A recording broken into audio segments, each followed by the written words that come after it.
Welcome back, guys. We've been talking about Rise Nation. Now let's give you a little preview of the team you're going to be seeing at the Columbus Open this Friday. Of course, this team led by the old school guys. We got Pac-Man and Wheats, the longtime duo. Talk to me a little bit about Jonathan Tucker. I know Pac-Man obviously been around the Call of Duty scene since it's pretty much started competitively, you know, back all the way to Call of Duty 4, won that national championships 2008. He will let everybody know about that. They were placed outside of the top 8.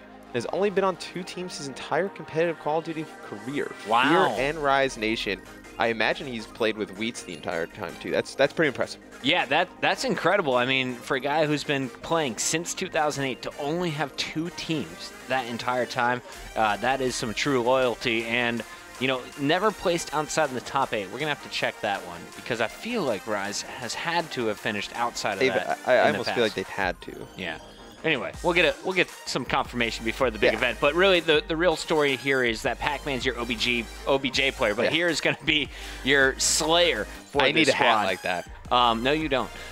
He's used to be known kind of for his dreads. Now he's got the short hair, and it feels like with the haircut, this guy has just become a new person in game. Yeah, I mean, no, he's just been slaying like crazy, like we saw that last game.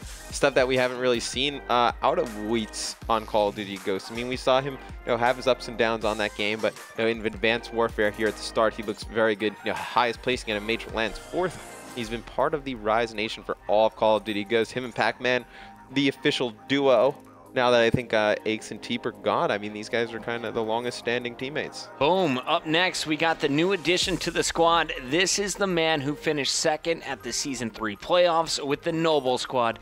Chino has always kind of been a big name, at least when you're looking for a sub or a guy who could potentially fill in to give you a big win in a tournament. Now he's kind of in the limelight. People are taking notice of his skill in Advanced Warfare. Really made a name for himself in Season 3. He's definitely on my short list of players to watch coming into the Columbus Open. Chino had a great start to Ghosts with Justice at the first event, got 3rd. And then, you know, towards the end, obviously had a strong finish to Ghosts with Noble. I think he's a player who kind of, like we were talking about Slasher before, that team of Noble was just a young, talented group of players. I think playing with Wheats and playing with Pac-Man will really help Chino his overall career. And this Chino player, one of the few guys playing out of New Mexico. I was going to say. I know that because I ordered him pizza. I don't know if I've ever... He's the first person I've ever met from New Mexico. Yeah, one of the few. And then, of course, the 4th. This is one that not a lot of people know about yet. You will by the end of this year. Trust me, Diabolic has never fallen out of the top 16 in Ghost.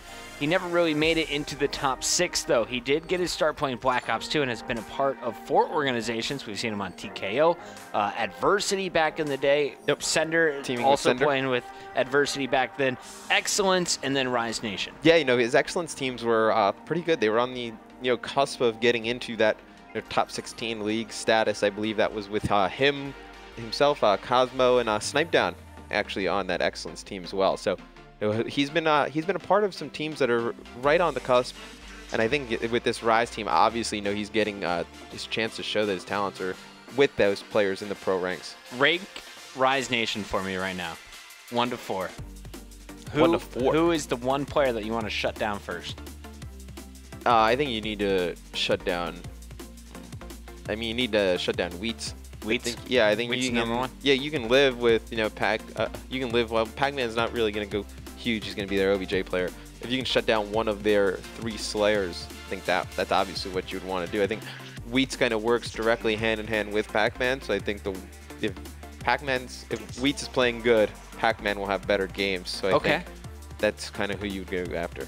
All right, I was thinking Chino, but I don't know between those two. It seems like a coin toss. But to see Diabolic kind of jump out to top the leaderboard in that first game, I'm like, okay, this is when you need to start taking the squad serious, because at any time, those 3 are interchangeable as your top Slayer. Right. I think what we've seen in Advanced Warfare, though, is you really need 3 Slayers and you need 1 OBJ player. I think the game's so fast. Does this take you back to Black Ops 2? Is it totally different than Ghost and Black Ops 2? I think it's totally different. How does this stack up? Like, personally, I never like to kind of compare games to each other, just because it was like going from Black Ops 2 to Ghost. Everyone was like, oh, well, let's just play Blitz like it's CTF. And like, that was like the worst possible way. It's never going to work. Yeah, it's like the worst possible way you ever could have done that. I think in this game, the way it's played, it moves so fast. You know, the high rate of fire on the bow, pretty much the gun that everybody uses. Time to kill is pretty fast. You need as many, you know, those quick reaction slayers as possible. I don't think this is a game where you need, you know, somebody playing really slow L triggered, kind of hanging out in the back. I think that's not going to get it done. No L triggers in this game. No, I think, you know, you have to play at such a fast pace that I think those are the type of players that are going to see real success. Let's take a look at our lobby. We're waiting on just one player, and it looks like actually Jumping Jack just jumped in, and I did not get over to broadcast. I think they turned it off. Hopefully I can use it here. We're going into game number 2. Rise Nation up 1-0 as we head to capture the flag. You know, this is actually a great capture the flag map. We just saw FaZe play this when me and Ben were casting it. There's tons of routes that you can take when you get the flag to get it out extremely fast to your own base, but they are not safe at all. So I think what we'll see here is, you see this map, you can kind of tell, so Puckett will hand me the controller.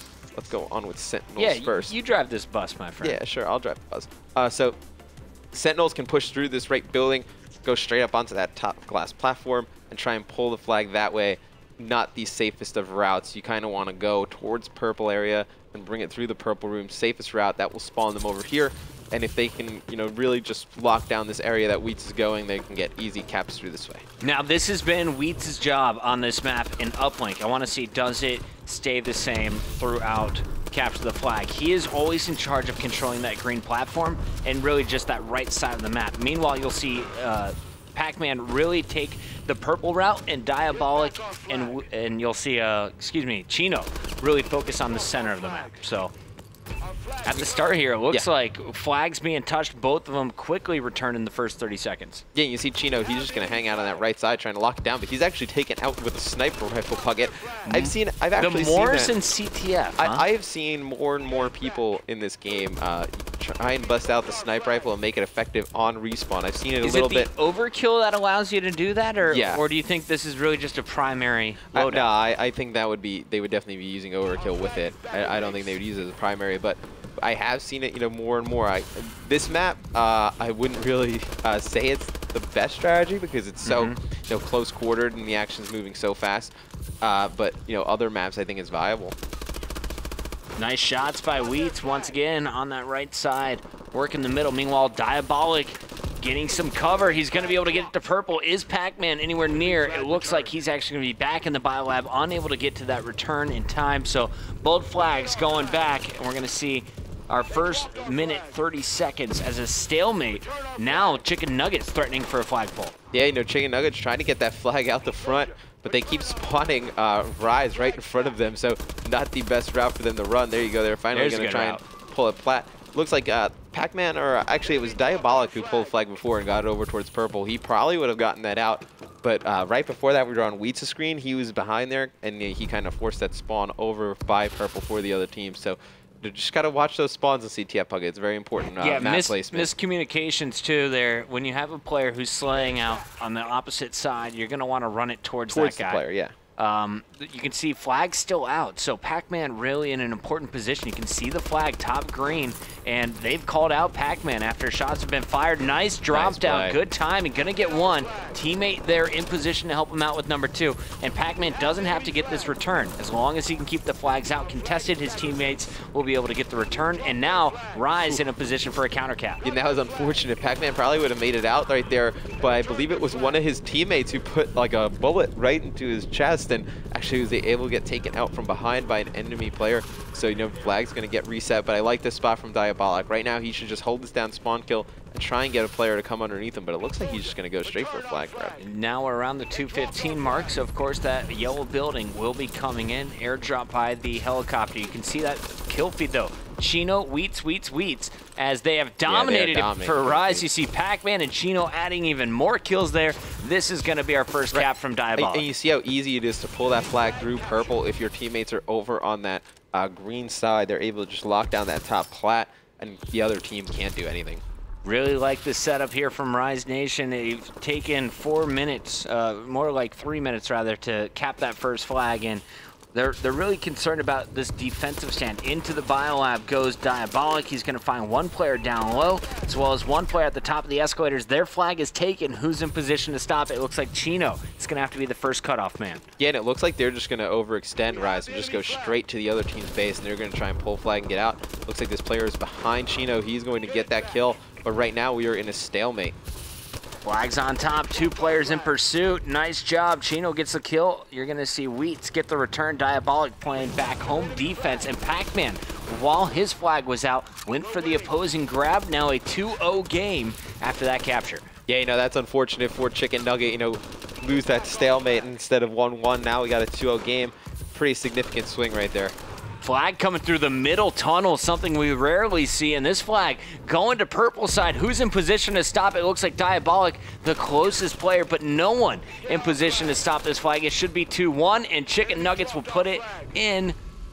Or did they? Jumping Jack. Let's see. Chino. There he goes. Jumping Jack got it in. They finally got it in, but right now Rise has a pretty good opportunity to try and counter cap. You saw Chino was over there on your screen. Pac-Man actually trying to force that way around, but that was actually all dead for the Rise Nation. So looks like this first half will end at a 2-1. And I want to know, what is the fastest cap time? Is it 12 seconds? Is it 15 seconds here on Biolab? Guys, if you've been playing at home, what is the fastest that you've capped? Send us your tweets. They might be able to get this one in, actually. It's going to be up to Wheats right there. He's going to get that stop. It looks like they actually get another flag in Puckett, so it's going to be 2-2 going in the second half. And it's a lot like we were talking about before this CTF started. Rise in these last seconds, they always seem to fall apart or something happens and they just can't close out these games. Right there, had a 2-0 flag lead with about a minute to go, 2 minutes to go, and they give up 2 caps in the last half of that game. Yeah, that's sloppy, and that's something like we said about Rise coming into this, that they're very strong at getting out to an early lead, but then they seem to fall apart potentially in the second half. We're going to switch over as we're going to see Rise now playing from the opposite direction. Jumping Jack, 11-10, 14-10 from World Star. Really doing a nice job of slaying with Wheats and Chino. Yeah, 2 big intro kills right there for Rise, but it looks like Diabolic and Chino are going to lose both of their gun battles. Pac-Man just kind of be all alone out here with the flag. Actually, this is going to be Wheats with the flag. Sorry. Yeah, Wheats on the aggressive angles early on is going to win 2 gunfights. Can he get it to this blue building? Shots from behind, and he's just going to juke his way up to purple. Nice run here. You see the support, and Wheats is going to pick up his own kill back at the base. One more player grabbing his flag, though, is going to cause for some contention. Excuse me. Yeah, he's actually in a pretty tough spot right here, but it looks like that was Diabolic able to pick up a kill, but they're going to get this flag returned right there, so they're going to go up 3-2, but Puckett, they need to close out these games. Can't get down to 2 minutes left and they give up another cap to go into overtime. They need to really just keep the pressure up and keep it going. That's one thing in CTF as opposed to Blitz. CTF, you can't turtle in your base. If you turtle in your base, you're going to be prone to getting pinched in there and you're going to give up the cap. Down goes one. You're going to see Pac-Man watching purple. He can't hold that side, so Diabolic rotating back to deal with this. While they're on the defensive, they're not attacking the flags, and that's where Rise needs to be. Diabolic, great angle, will pick up the first defensive kill. Second player in sight, won't be able to finish, calls it out. Pac-Man destroys. Their base is clear. Now they need to push forward once again. Right, that was a great rotation back from Diabolic and Pac-Man, but you see, I believe that's Pac-Man on the left side of the map. He's just kind of sitting there watching his own building. They need to push out. You can't see, because now there's going to be too much pressure just on their own base. They're going to have to keep funneling around, just keep rotating back. You need to just return that flag and then just push out right away. You can't sit here and turtle. Enemy grabbing the flag, another big stop by Chino. So taking a look at our scoreboard, 2 down. Chino trying to pick up a third. So 3 down momentarily. Their team should have control after Chino picks up this kill, and now look for a flag from Rise Nation. It's going to be in the hands, it looks like, of Wheats. Wheats trying to get it to the middle. He's got covered. Chino and Pac-Man there. Nice support. Wheats can't pick up the kill up top. Diabolic on the opposite end. It'll be up to Chino to get this one in. Huge kill right there from Chino. And staying alive, not getting blown up by those canisters. Chino will put it in 4-2, a 2-cap lead. Just got to hold off their opponents for 2.5 minutes. Can they do it here, Matt? Yeah, it's very interesting you mentioned those canisters. I was expecting that World Star player to shoot those canisters with Chino standing right under him. He probably would have gotten that kill with the flag. They're devastating, man. They are devastating. We were talking about them. Me and Benson, they just cause tons of chaos. I mean, puffs a cloud of biogas. Can't walk through the biogas. Biogas kills you. Stinky yellow fluid. No good for anyone. No, stinky yellow fluid has never been don't think that could be good. Chicks don't dig it, boys. No, all right. don't dig that. 2 minutes left. Chino doing the slaying from Biolab, just making sure his purple side is clear as well. His teammates all, of course, trying to flood this green landing. Here comes Diabolic. He's going to be watching from Biolab. Here's the call out from Chino, going to try and sneak in. Meanwhile, his teammates are going to have to play base defense as they've lost the battle, cannot control their opponents, and Diabolic has to make a decision here. Does he go on the offensive side or the defensive two-piece with the return? Looking for a third now. Huge play right there from Diabolic, but it's a lot of what we see from Rise. They almost gave up another cap there. You see Chino on this machine gun. We saw Mochilla do this before to another team in Hardpoint. Machine gun is pretty dominating, has a pretty good line of sight through there, but still, they almost give up a cap right there in the last 2 minutes bucket. Diabolic goes big right there. If Diabolic doesn't make that play, it's only a one-cap game. You don't know how Rise would play after that. They probably turtle their own base. It's stuff that's really keeping them from being a consistent top team. They need to fix these issues. They got to finish strong. Yeah. I mean, capturing is not a problem for them. It's keeping their base clean seems to be the issue. So far, they've had individual clutches, and here's another one from Pac-Man. While his teammates were distracting, Pac-Man going on the attack. Can't lose this one-on-one. Goes for the stop and is punished. Easy return. That is a big mistake. Yeah, I don't know if he might not have had any ammo. I think that's probably why he had his knife out. He didn't pull his gun out to shoot at that guy. I'm thinking he didn't shoot through all his bullets.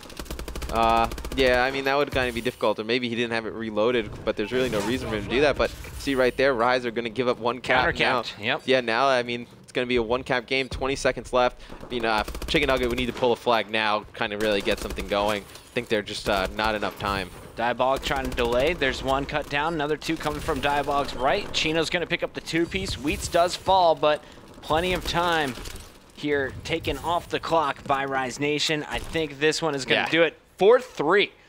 Very close game number one up until the 53-point mark. Then Rise took over. Game number two, it was close the entire way for 10 minutes. Chicken Nuggets kept it within one or two captures, and in the end, they'll lose by just one. Yeah, I mean, Diabolic pretty much saved their game right there. If he doesn't get that two-piece and flag return, it's pretty much going to be a 4-4 game going into overtime. See right there, Mini Wheats, 30 kills. He got 30 kills from Chino. Pac-Man doing that OBJ work. Kills don't matter for him. And then on the other side, pretty good showing from Chicken Nuggets. Like we were saying, team you'd kind of see the name and kind of write off, but held their own in the slaying department. World Star going even. Yeah, let's take a Jumping look Jack at some going of near even too, with 2 caps and 2 returns of zone. But pretty. I mean, you'd expect a better performance out of Rise. You could get a better performance out of Rise, but they did play very well. Nice stats there from Mini Weeds. He's going to put up a 1.5, 1.18 from Diabolic, and a 1.2 from Chino. On the other side, the best score was World Star going even at 23-23. Close game from Jumping Jack as well. Yeah. Rise just showing their gun skill was the difference, though, in that best of 3. We're going into round number 4 for Rise, and I'm told we have another match in round 4 that we're trying to get into. Sender from Aware is trying to send us invites as they are going to be taking on the Noble Impact Squad next. Stay tuned. Accuracy, Happy, Lawless, and Sender on our screen when we return.